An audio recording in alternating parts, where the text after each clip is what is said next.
சாதி ரீதியாக அவமானப்படுத்தப்படுவதாக கூறி நெல்லை மாநகராட்சியின் 36வது வார்டு கவுன்சிலர் சின்னத்தாய் எழுதிய ராஜினாமா கடிதம் ஊடகங்களில் வெளியான நிலையில் அதை அவரது கணவர் மறுத்திருக்கிறார். திமுக கட்சியில் ஜாதிய பாகுபாடு உள்ளதாக கூறி முதலில் ராஜினாமா செய்வதாக கூறி பின்னர் அந்த முடிவை கைவிடப்பட்டதன் பின்னணி என்ன பார்க்கலாம். நெல்லை மாநகராட்சியில் மொத்தம் 55 வார்டுகளில் 51 இடங்களில் திமுக மற்றும் கூட்டணி கட்சியை சேர்ந்தவர்கள் கவுன்சிலர்களாக உள்ளனர். அவர்களில் ஒரு தரப்பினர் மேயர் சரவணனுக்கு ஆதரவாகவும் மற்றொரு தரப்பினர் அவருக்கு எதிராகவும் செயல்பட்டு வருவதாக கூறப்படுகிறது.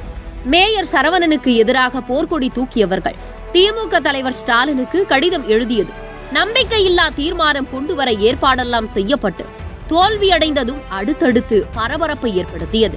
இந்த நிலையில் இன்னொரு புது பிரச்சனையாக நெல்லை மாநகராட்சியின் 36வது வார்டு மாமன்ற உறுப்பினர் சின்னத்தாய் தன் கவுன்சிலர் பதவியை ராஜினாமா செய்ய உள்ளதாக தெரிவித்த கடிதம் ஒன்று வெளியானது.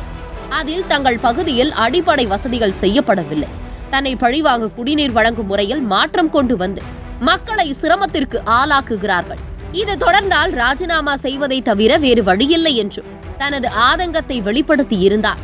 இதனால் நெல்லை வட்டாரத்தில் பரபரப்பு ஏற்பட்டது.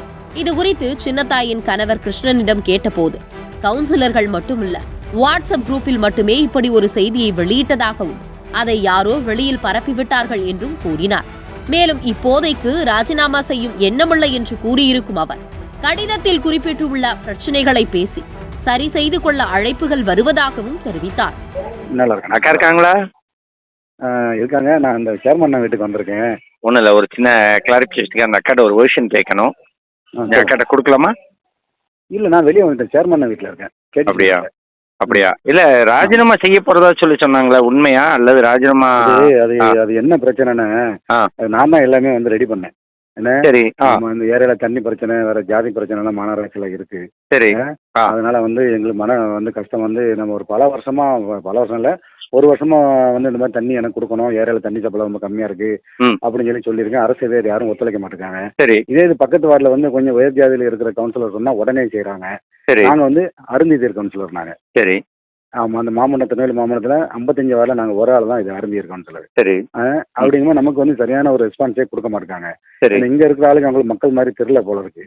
அதனால நம்ம ராஜினாமா பண்ணிடலாம்னு சொல்லி முடிவெடுத்தோம். முடிவெடுத்து எல்லாமே வந்து டைப் பண்ணிட்டு ஃபர்ஸ்ட் வந்து எங்க கவுன்சிலர் குரூப் ஒன்று இருக்கு. ஆமா, அந்த குரூப்ல நான் போட்டு விட்டுட்டு மேயருக்கும் துணை மேயருக்கும் போட்டு விட்டேன். இவங்க கூப்பிட்டு இதை வச்சு நம்மள பேசுவாங்க, அதுக்கப்புறம் நம்ம போய் கொடுத்துக்கிடலாம் அப்படின்னு சொல்லி அதை போட்டு விட்டேன். இதை யாரோ பப்ளிசிட்டி பண்ணிட்டாங்க அதை. Okay okay okay. அப்ப நீங்க ராஜினாமா பண்ற மாதிரி ஒரு முடிவுல இல்லை, அப்படித்தானே? அதாவது ராஜினாமா பண்ற மாதிரி முடிவுல தான் இருந்தோம். இவங்ககிட்ட நம்ம வந்து வேற நம்ம யார்ட்டையுமே கேட்காம நம்ம உள்ள பேரக்கூடாது, எங்கிட்ட எதுக்கு சொல்லல அப்படின்னு சொல்லி பேரக்கூடாது. நான் யார்ட்டையும் போன் போடல, எல்லாரும் வாட்ஸ்அப்ல அனுப்பிட்டேன். சரி, ஓகே. அந்த வாட்ஸ்அப்ல அனுப்பினதான் யாரோ ஒரு ஆள் வந்து அதை லீக் பண்ணிட்டாங்க. வெளியில லீக் பண்ணி அவங்க பண்ண போறாங்க, வைக்க போறாங்க, பண்ணிட்டாரு, வச்சுட்டாரு அப்படின்னு சொல்லி இஷ்டத்துக்கு நியூஸ் போடுறதுக்கு ஆரம்பிச்சிட்டாங்க. அதுக்கப்புறம் தான் வந்து இந்த மாதிரி எம்எல்ஏ வந்து பேசி அவர் என்ன கூப்பிட்டு விட்டாங்க. நான் அவங்ககிட்ட போனேன், கேட்டாரு, இந்த மாதிரி விஷயங்கள்லாம் சொன்னேன். அவர் உடனே இந்த கமிஷனர் வந்து கான்டாக்ட் பண்ணி நீங்க யாரு வந்து இதா பண்றாங்களோ அவங்கள வந்து நீங்க வந்து இன்னொரு இடத்துக்கு மாத்துங்க, வேற இடத்துக்கு மாத்தி நல்ல ஆளா போடுங்க அப்படின்னு சொல்லி பேசி முடிச்சாரு. இப்ப அதே மாதிரி இந்த பாளையங்கோட்டை சேர்மனே நீங்க போய் பாருங்கன்னு சொன்னாப்ல. அண்ணனையும் பார்க்க வந்திருக்கேன். அண்ணன் இப்ப பேசிட்டு இருக்காரு, பாளையங்கோட்டை சேர்மன் வந்து பேசிட்டு இருக்காரு.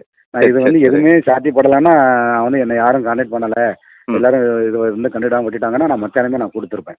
ஓகே, சரிங்க. இப்போதைக்கு நீங்க வந்து ஆணையாளர்கிட்டயோ அல்லது கலெக்டர்கிட்டயோ அல்லது மேயர்கிட்டயோ இந்த இதை கொடுக்கல, அப்படிதானே? கொடுக்கல. சமூக வலைதளங்கள்ல நீங்க போட்டது வெளியே பரவிடுச்சு. ஓகேங்க. நீங்க? நான் அவங்க வந்து ஹஸ்பண்ட்.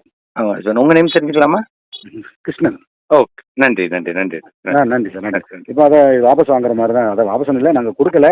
என்ன யாரும் கொடுக்க வேண்டாம்னு சொல்லி என்கிட்ட பேசிட்டு இருக்காங்க. நானும் இல்லை கொடுக்கல அப்படின்னு சொல்லி தான் சொல்லிட்டு இருக்கேன். சரி, ஓகே ஓகே, நன்றி.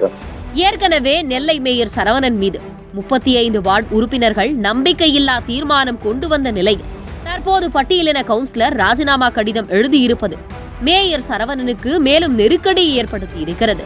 மக்களவை தேர்தல் காரணமாக நெல்லை மாமன்றத்தில் 1 மாதத்திற்கும் மேலாக அமைதி நிலவிய நிலையில் தற்போது கவுன்சிலர் சின்னத்தாயின் விவகாரத்தால் மீண்டும் கோஷ்டி பூசல் தலைதூக்கி உள்ளதாக தெரிகிறது.